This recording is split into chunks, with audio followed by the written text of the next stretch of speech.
CM Revanth Reddy ఆదివాసీలకు వరాల జల్లు కురిపించారు. అధికారికంగా కొమరం భీం జయంతి వర్ధంతి నిర్వహించాలని అధికారులను ఆదేశించారు.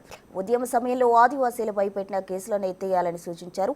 ఆదివాసీ విద్యార్థులకు 100% ఓవర్సీస్ స్కాలర్షిప్లు ఇస్తామని చెప్పారు. ప్రతి 4 నెలలకోసారి ఆదివాసీ నాయకులతో సమావేశం ఏర్పాటు చేసి వారి సమస్యలపై చర్చిస్తామని అన్నారు.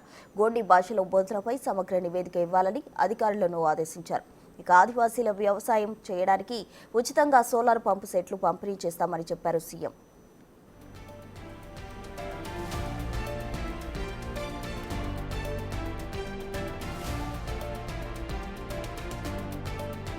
సీఎం రేవంత్ రెడ్డి ఇవాళ ఉదయం ఆదివాసీ సంఘాలు ప్రజా ప్రతినిధులతో సమావేశమై వారి సమస్యలపై చర్చించారు.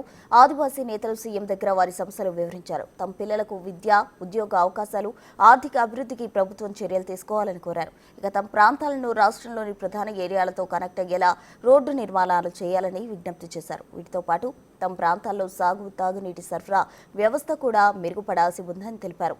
ఐటీడీఏలను బలోపేతం చేస్తే మరింత బాగుంటుందనే అభిప్రాయం వారు వ్యక్తం చేశారు.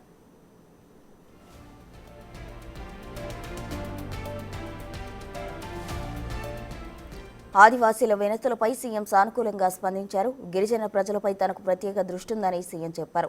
అందుకే పీసీసీ చీఫ్గా బాధ్యతలు తీసుకున్న తర్వాత తన మొట్టమొదటి సభ ఇంద్రవెల్లిలో పెట్టారని గుర్తు చేశారు.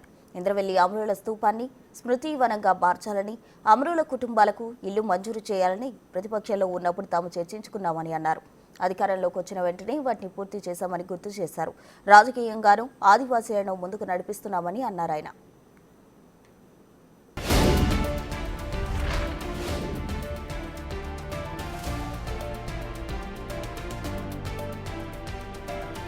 ఆదివాసీల విద్యా, ఉద్యోగ, ఆర్థిక అభివృద్ధికి తమ బాధ్యత అని చెప్పారు. వాటి కోసం కావాల్సిన చర్యలు తీసుకుంటామని చెప్పారు. ప్రత్యేకంగా స్టడీ సర్కిల్, మౌలిక సదుపాయాలు అభివృద్ధి చేయాలని అధికారులను ఆదేశించారు సీఎం.